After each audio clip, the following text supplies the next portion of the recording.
Lembra de 2008? Pegar um táxi era um teste de paciência. Era caro, difícil de achar e muitas vezes o serviço deixava a desejar. Mas tudo isso estava prestes a mudar por causa de dois caras que estavam passando frio em Paris.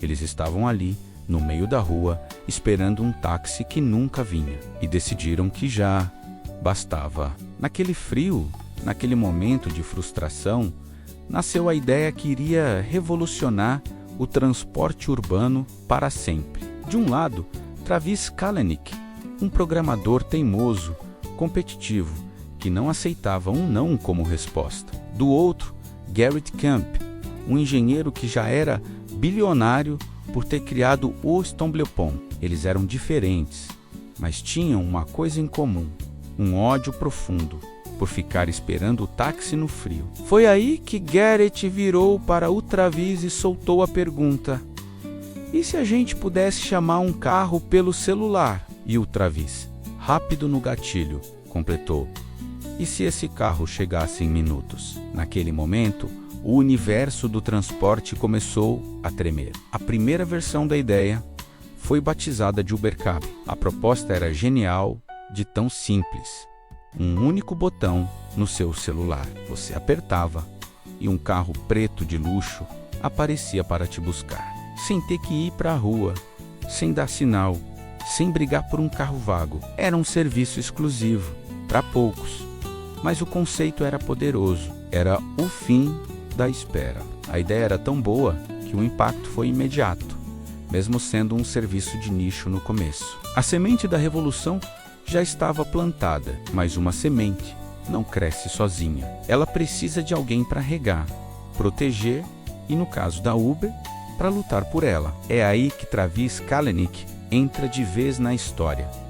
Assumindo o papel de CEO e com o Travis no comando, a Uber não era mais uma startup, era um exército. A filosofia dele era clara: always be hustling, ou seja, esteja sempre na correria, sempre batalhando. Ele não tinha medo de nada. Ele foi para cima das regulamentações de cada cidade, enfrentou sindicatos de táxi furiosos, desafiou governos e, na maioria das vezes, ele vencia na base da insistência e da agressividade. Ele era amado pelos investidores que viam os números subirem, mas era odiado por praticamente todo mundo que tentava ficar no caminho da Uber, com Travis no comando. A expansão foi meteórica. Entre 2010 e 2014, a Uber se espalhou pelo mundo como um incêndio. Cada semana, uma nova cidade aparecia no mapa do aplicativo. E cada briga, cada protesto contra a empresa se transformava em marketing gratuito. A ironia era incrível. Quanto mais os taxistas protestavam, bloqueando ruas com seus carros e faixas, mais as pessoas ouviam falar da Uber. Ficavam curiosas e baixavam o aplicativo para experimentar. Os protestos, que deveriam frear a empresa, acabaram se tornando o maior outdoor da história da Uber. O serviço de carros de luxo era ótimo, mas ainda era caro para a maioria das pessoas. E foi aí que veio a grande virada, a jogada de mestre que transformou a Uber em um fenômeno global: a criação do UberX. A ideia era permitir que motoristas comuns, com seus próprios carros, pudessem se cadastrar na plataforma e transportar passageiros. De repente, o serviço se tornou acessível para milhões. Foi o nascimento do aplicativo mais odiado pelos taxistas de todo o mundo, mas ao mesmo tempo, o mais amado por praticamente todo o resto do planeta. A conveniência tinha se tornado democrática, mas esse crescimento explosivo e a cultura agressiva do vencer a qualquer custo começaram a cobrar seu preço. O estilo de liderança de Travis, que foi tão eficaz para o crescimento, se tornou tóxico para a empresa por dentro. Começaram a surgir denúncias de uma cultura de trabalho abusiva, escândalos de assédio, processos judiciais e uma polêmica atrás da outra. As manchetes dos jornais eram devastadoras. O império que Travis construiu era gigantesco, mas estava podre por dentro. A situação ficou tão insustentável que, em 2017, os próprios investidores que antes o idolatravam se uniram para forçar a sua saída. O criador foi expulso da sua própria criação, mas o monstro, como muitos chamavam, já era grande demais para morrer. Com a saída de Travis, uma nova era começou para a Uber.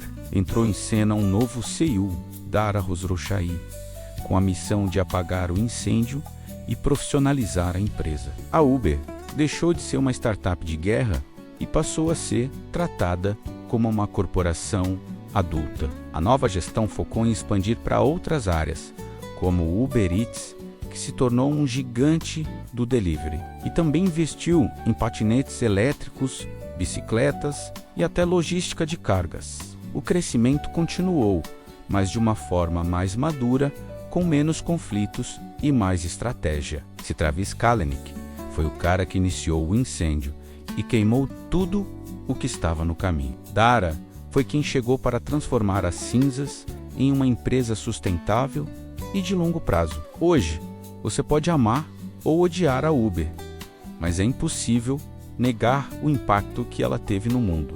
Ela não apenas mudou a forma como nos movemos pelas cidades, ela democratizou o transporte, criou uma nova fonte de renda para milhões de pessoas, quebrou monopólios que existiam há décadas e acima. De tudo provou que uma ideia simples, nascida da frustração, pode virar de cabeça para baixo indústrias inteiras que pareciam intocáveis. O mundo antes e depois da Uber é, definitivamente, um mundo diferente. E a lição mais incrível dessa história toda é pensar que tudo isso começou com dois caras sentindo frio numa calçada em Paris, irritados porque não conseguiam um táxi. Hoje, a Uber realiza mais corridas por dia do que a população inteira de muitas cidades. Isso nos ensina que as maiores revoluções não vêm de grandes laboratórios ou de planos mirabolantes. Elas nascem quando alguém se irrita o suficiente com um problema que todo mundo aceitava como normal